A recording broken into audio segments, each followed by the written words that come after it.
Hi guys, I'm at Token 2049 and I'm with one of the founder of Asset Token Ventures LLC, Paul. So hi Paul, how are you? I'm well, how are you? I'm good.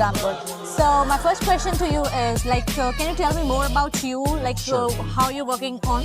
Yes, so Asset Token Ventures is basically three partners that came together 12 months ago with the idea of launching a tokenized fund in mortgage-backed securities, mostly agency-based, call it 60 to 80% backed by the U.S. government, and then call it 40 to 20% non-agency based. So typically with borrowers or stronger balance sheets.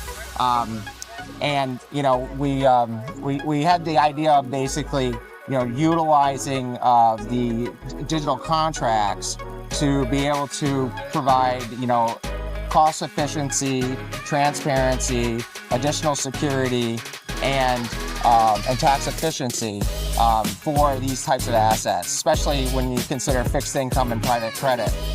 Typically, if you're an ETF, income is given on a periodic basis back to the investor, and depending on where that investor sits, they're getting taxed at the highest rate.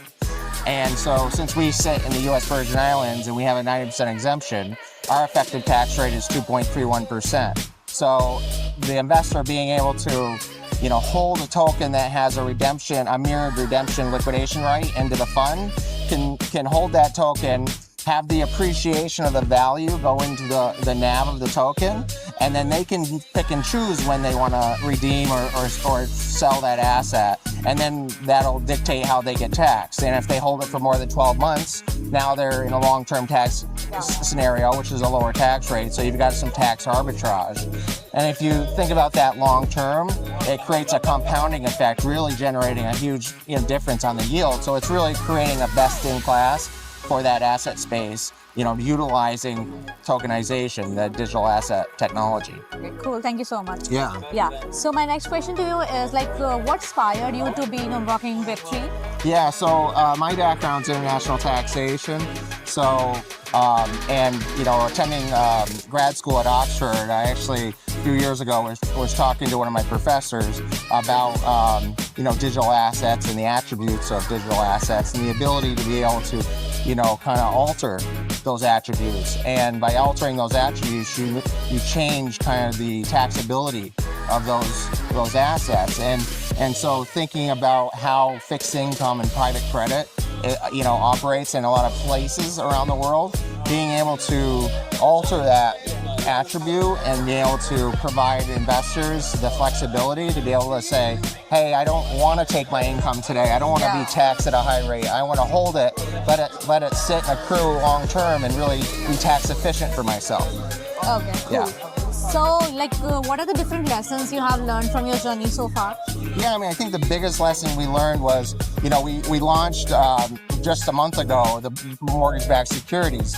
But when we were out on the roadshow, kind of talking to investors and talking to venture funds and telling them about the product, they were like, "Wow, what other assets can we do this with?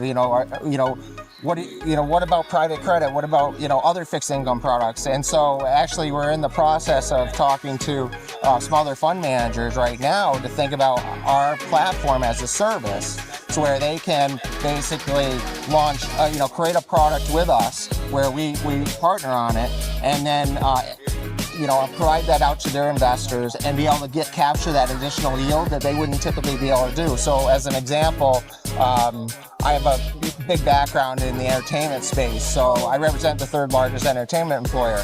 And so I was talking to a senior debt lender in that space, and they said, wow, if you can provide 2 or 3% extra yield on an annual basis back to my investors, this is a no-brainer. Yeah. And so now we're in the process right now of putting together that collaboration and hope to launch in the next 3 to 4 months that product. So, and we think that we're going to be able to do that in many different kind of private credit properties and fixed income products. Yeah. Man, great inspiration. Yeah. So how do you see the future of Web3 in the evolving 2-3 years?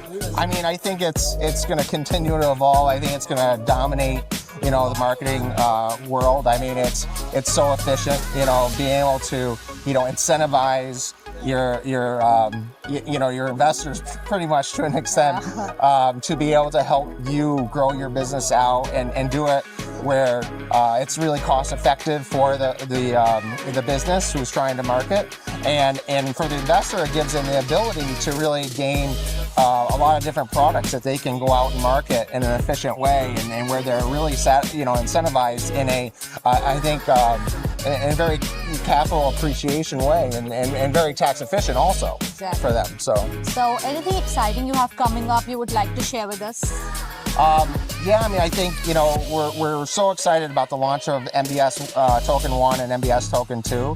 Our MBS Token 1 is a non-US token, non-US based token for qualified purchasers. MBS Token 2 is for US qualified purchases. Both are exempt funds. The US side is Reg D exemption, and the non-US side is Reg S exemption. Okay. So we're really excited about, we launched that, we've got investors coming in, we've raised over 10 million on that. We think we're going to get to a much higher level because we want to get to scale so we can really kind of broaden that out.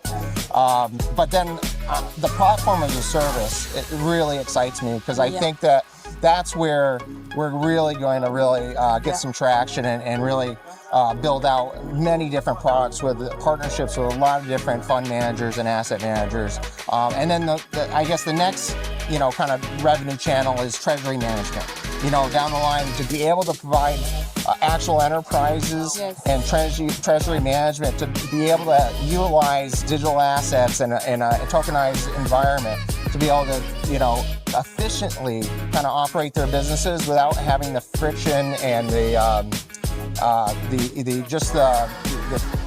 high costs of banking and all that. So really kind of taking that fragmentation out of the market. So I think that I'm really excited about that, in the future. Good luck for your future innovations, and thank you so much for having us. Thank you so much.